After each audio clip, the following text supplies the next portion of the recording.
Olá pessoal, tudo bem com vocês? Estou de volta, professor Emerson, para trabalhar língua portuguesa com vocês da primeira série e na nossa aula de hoje dar continuidade à leitura daquele conto da aula anterior do Mia Couto, lembram? A fogueira, hoje a gente vai continuar. Mas antes de nós iniciarmos, vou dar aquele recado que você já conhece. Não esqueça de entrar no Class, fazer a atividade que está postada ali para você garantir a sua presença e também aumentar o seu conhecimento. E se você não tem acesso ao Class, não se preocupe.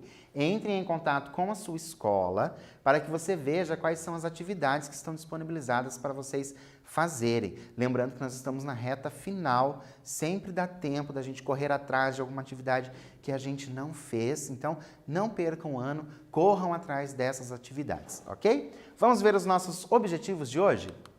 Ler e interpretar a segunda e última parte do conto A Fogueira.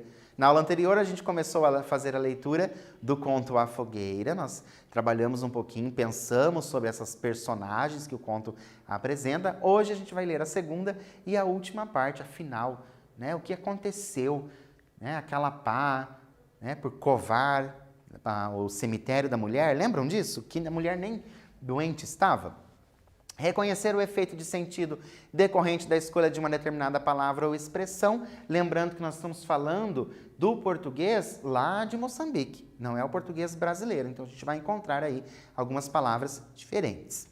E identificar o tema de um texto.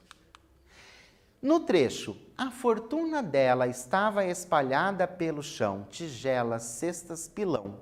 Indica que? Então esse trecho indica o quê? Letra A. A velha era apegada às coisas que tinha.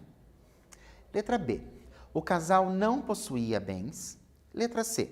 A mulher, por ser cozinheira, valorizava muito os itens. E letra D. A fortuna é utilizada como uma ironia. Então, isso é da aula anterior, tinha esse trecho lá.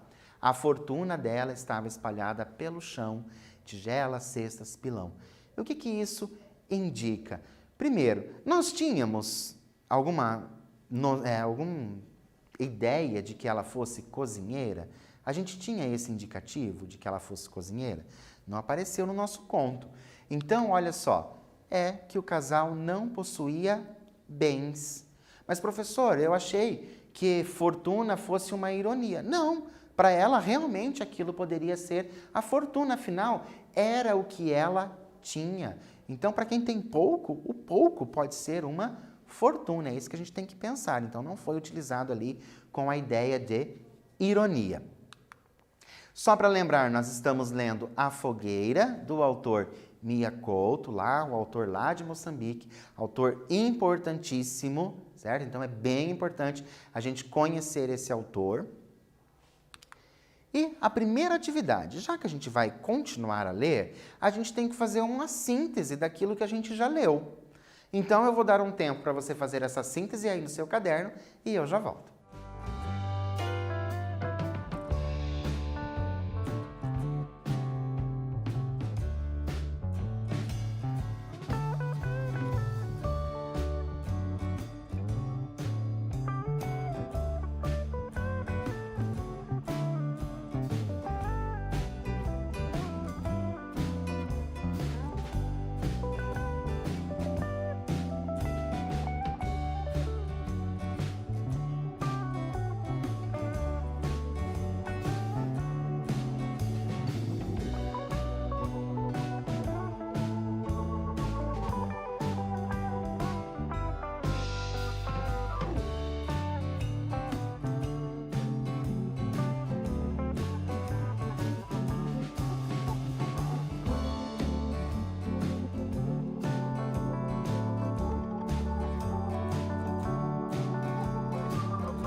Então, conseguiram fazer uma síntese? Espero que vocês não tiveram que pesquisar para vocês fazerem essa síntese, que vocês guardaram aí esse conto A Fogueira que nós lemos na memória de vocês, porque é um conto belíssimo de um escritor importantíssimo, certo? Coloquei para vocês, caso vocês não se lembrem. Nós temos um casal de velhos vive sozinho e o velho resolveu cavar uma cova para a mulher. A mulher, aparentemente, aceita de bom grado a sugestão do marido. Foi isso tudo que nós lemos. Claro que o texto ele traz toda uma linguagem poética, né? Mas aqui é somente uma síntese para a gente saber, né? Para a gente saber o que está acontecendo, para nós continuarmos a leitura. E continuando. Durante 2 semanas, o velho dedicou-se ao buraco. Quanto mais perto do fim, mais se demorava. Foi de repente, vieram as chuvas. A campa ficou cheia de água. Parecia um charco sem respeito. O velho amaldiçoou as nuvens e os céus que as trouxeram. Não fala asneiras, vai ser dado castigo, aconselhou ela. Choveram mais dias e as paredes da cova ruíram. O velho atravessou o seu chão e olhou o estrago. Ali mesmo decidiu continuar. Molhado, sob o rio da chuva, o velho descia e subia, levantando cada vez mais gemidos e menos terra. Então, só para a gente lembrar que lá na aula anterior a gente falou que o Miyakoto era um escritor da terra, aqui nós temos essa chuva e a chuva representa a fertilidade, né, que é algo ali da cultura africana. Isso, então, olha só como ele traz essa cultura, né, essa cultura africana ali para os seus textos. E continuando, nós temos mais um trecho que é interessante. Quanto mais perto do fim, mais se demora. Foi o trecho que nós acabamos de ler. Além das intempéries, ou seja, além das chuvas, né? Quais outros motivos poderiam justificar a demora para terminar a cova? Então, nós vimos no trecho anterior, olha só, nós vimos aqui no trecho que por conta da chuva, as paredes da cova ruíram, então, né, tampou ali o buraco, ele teve que recomeçar tudo isso. Mas, além, né, dessa chuva que vinha, né, além desse fator de tempo, né, do tempo sol, tempo chuva, além de tudo isso, quais outros motivos poderiam justificar a demora? Porque diz assim, quanto mais perto do fim, mais se demora. Vou dar um tempo para você fazer isso aí no seu caderno e eu já volto.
Então, pensaram a respeito dessa demora?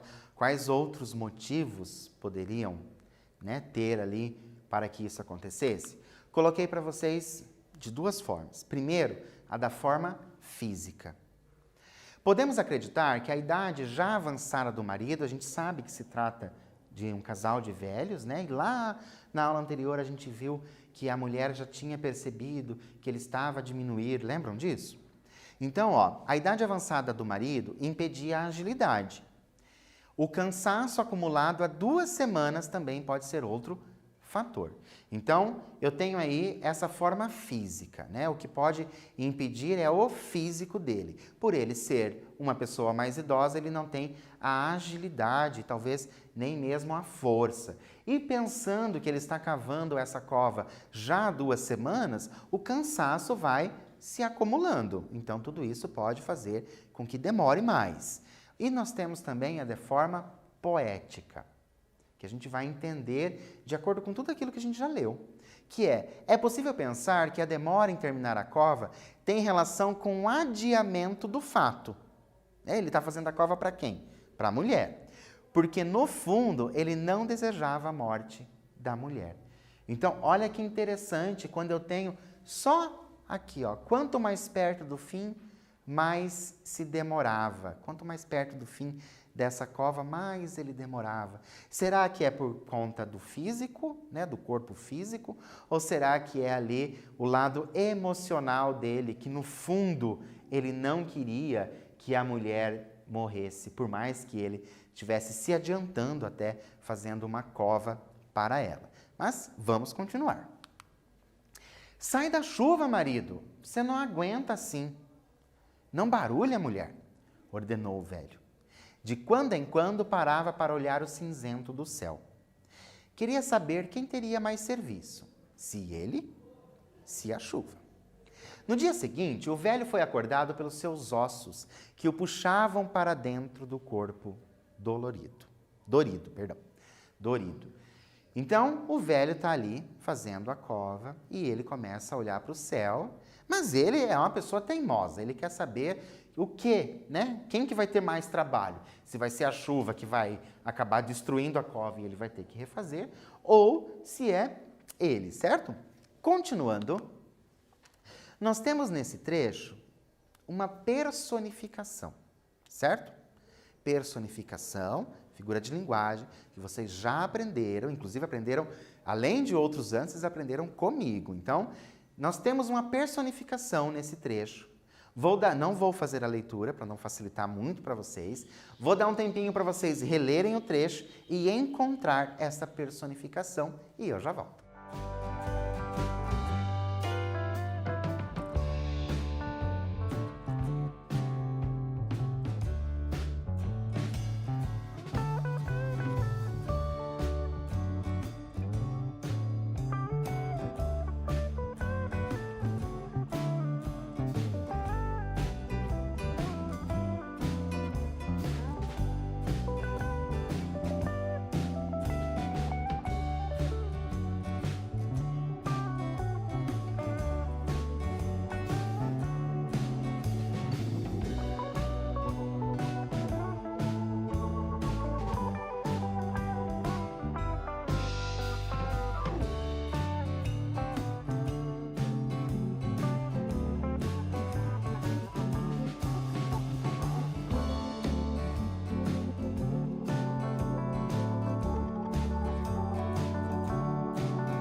Então, conseguiram encontrar aí a personificação? Lembraram dessa figura de linguagem personificação? Agora eu vou fazer a leitura.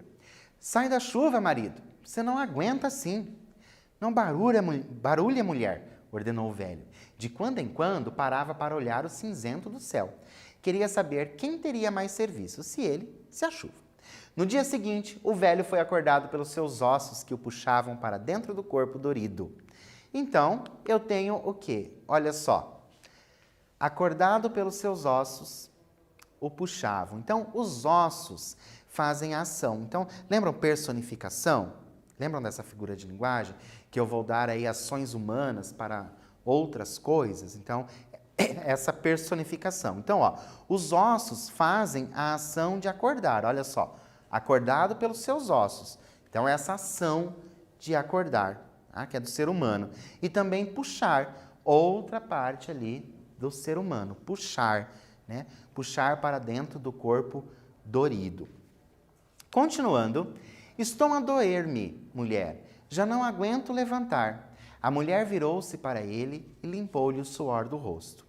Você está cheio com a febre, foi a chuva que apanhaste. Não é, mulher, foi que dormi perto da fogueira. Qual fogueira? Ele respondeu um gemido. A velha assustou-se. Qual o fogo que o homem vira, se nenhum não haviam acendido? Então, olha só como agora já começa uma situação de mistério. A velha assustou-se. Qual o fogo que o homem vira, se nenhum não haviam acendido? E agora a gente vai levantar hipóteses do que pode ter acontecido. Então, quais hipóteses podemos levantar a respeito da fogueira que só o velho viu? Vou dar um tempo para você fazer isso no seu caderno e eu já volto.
Então, conseguiram aí pensar nessas hipóteses?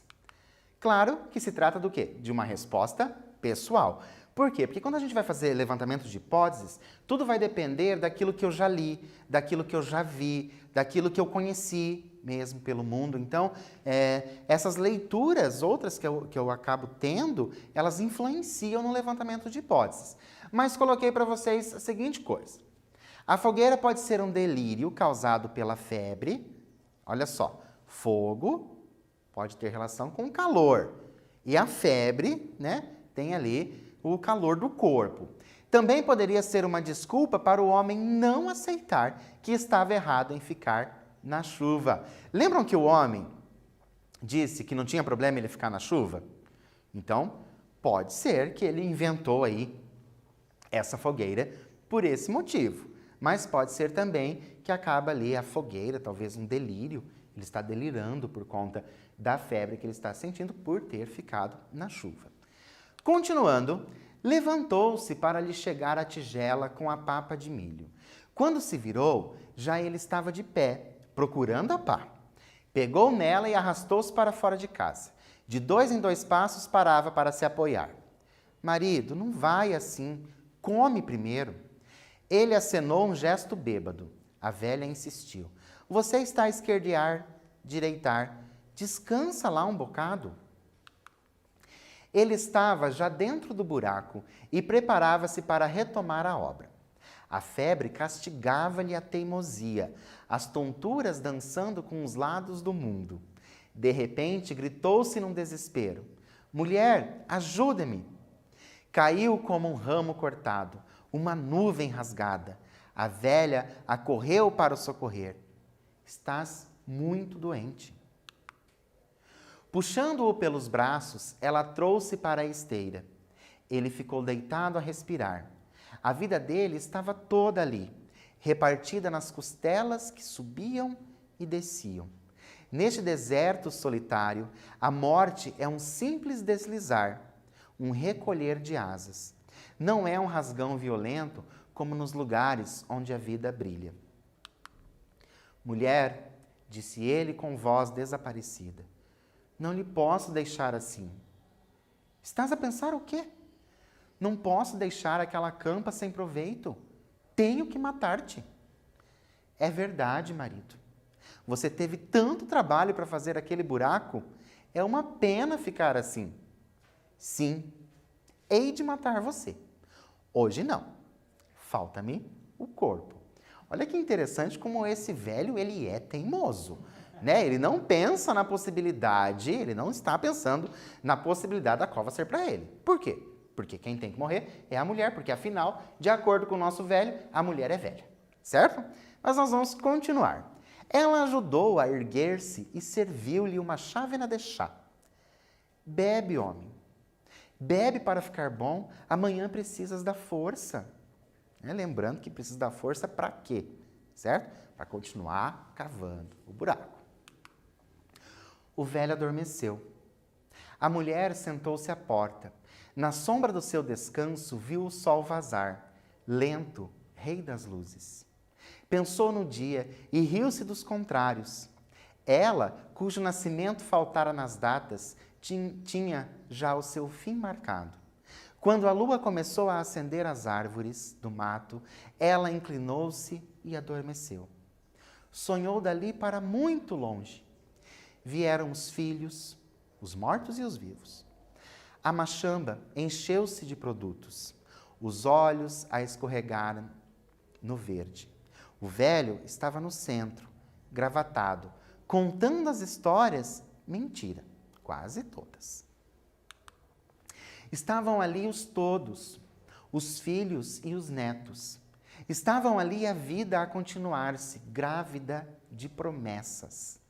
Naquela roda feliz, todos acreditavam na verdade dos velhos. Todos tinham sempre razão. Nenhuma mãe abria sua carne para a morte. Os ruídos da manhã foram-na chamando para fora de si.